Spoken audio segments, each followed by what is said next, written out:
मनुष्य के जीवन की 4 अवस्थाएं हैं। आपको पता है, ब्रह्मचर्य, दूसरा गृहस्थ, तीसरा वानप्रस्थ और चौथा सन्यास। शंभू चाचा, ये मनुष्य के जीवन के 4 फेज हैं, 4 अवस्थाएं हैं। नियम वर्ग में बांटा गया है, 1 से 25 साल तक ब्रह्मचर्य रहे, पढ़ाई करे, विद्या अध्ययन करे। 25 के बाद गृहस्थ आश्रम में प्रवेश करे। 25 से 50 तक जगत का व्यवहार करते हुए, परिवार का पोषण करते हुए परमार्थ पथ पर अग्रसर होता रहे, धर्म पूर्वक। ये गृहस्थ आश्रम का धर्म है।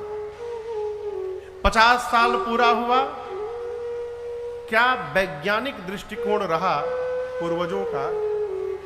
25 में विवाह हुआ, संतति हुई। 50 तक जब पहुंचेंगे तब तक आपकी संतान गृहस्थ आश्रम में प्रवेश करेगी और वो परिवार का भार अपने कंधे पर ले लेगी। तब तक आपकी अवस्था 50 साल की हो गई। अब 50 से 75 वर्ष तक वानप्रस्थ होइए। पहले के लोग वन में चले जाते थे, अब वन बचा ही नहीं, कहां जाइएगा। वन तो काट काट के लोग टिश्यू पेपर बना दिए।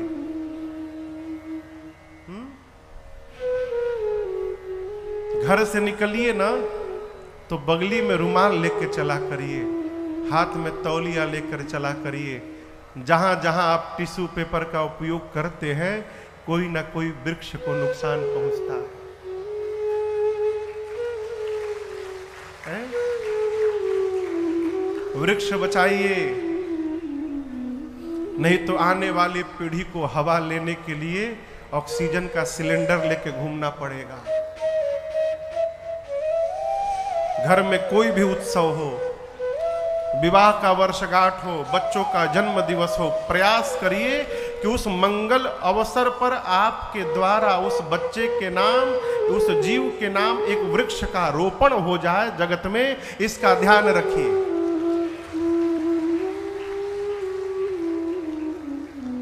वन बचा ही नहीं, कहां बन जाएंगे।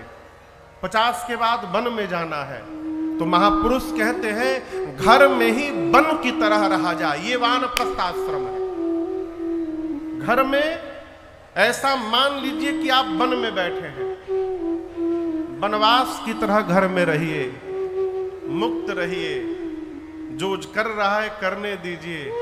जीव मानत का है टोके बिना हो, बिना टोके मान नहीं सकता है? मुझे याद है एक व्यक्ति के घर में अपने पूज्य महाराज श्री के पास गया था। उस व्यक्ति ने पूछा कि महाराज जी, बच्चे मेरी बात नहीं मानते, मैं क्या करूं? महाराज श्री ने कहा, उत्तर बड़ा कठोर है, सुनने को तैयार है?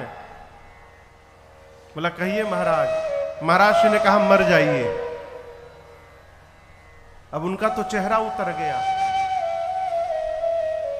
महाराज श्री बोले, मरने के लिए नहीं बोल रहा हूं, घर में रहिए लेकिन मरे की तरह रहिए, आनंद बना रहेगा। जहां दिमाग लगाइएगा दुखी हो जाइएगा। क्षमा पूर्वक कहना चाहता हूं, जो जीवन में अवस्था को प्राप्त कर चुका है, अपने को न मान के रहे।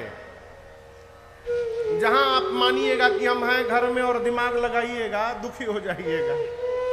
कहां बुढ़ापे में भजन करना चाहिए, बुढ़ापे में टेंशन हो जाएगा, हो नाना प्रकार की बीमारी पकड़ लेगी। आप अपना कर्तव्य करके चले आए हैं, आगे वाले को सौंपिए। अच्छा करेंगे तो परिणाम सामने आएगा, बुरा करेंगे तो परिणाम उनके सामने आएगा। दूसरे को बनाने के चक्कर में अपना बर्बाद न किया जाए, अपने को संभाला जाए। ये वानप्रस्थ है। 75 के बाद सन्यास की अवस्था है। सन्यास का अर्थ है ऐक्य हो जाना परमात्मा, सम जाना हो उन्हीं में। ये विभाग बताया गया है।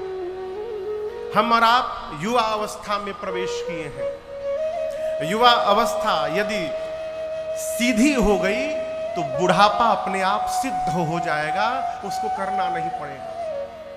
और युवा को सिद्ध ही करने के लिए कथा है, अयोध्या कांड की कथा है।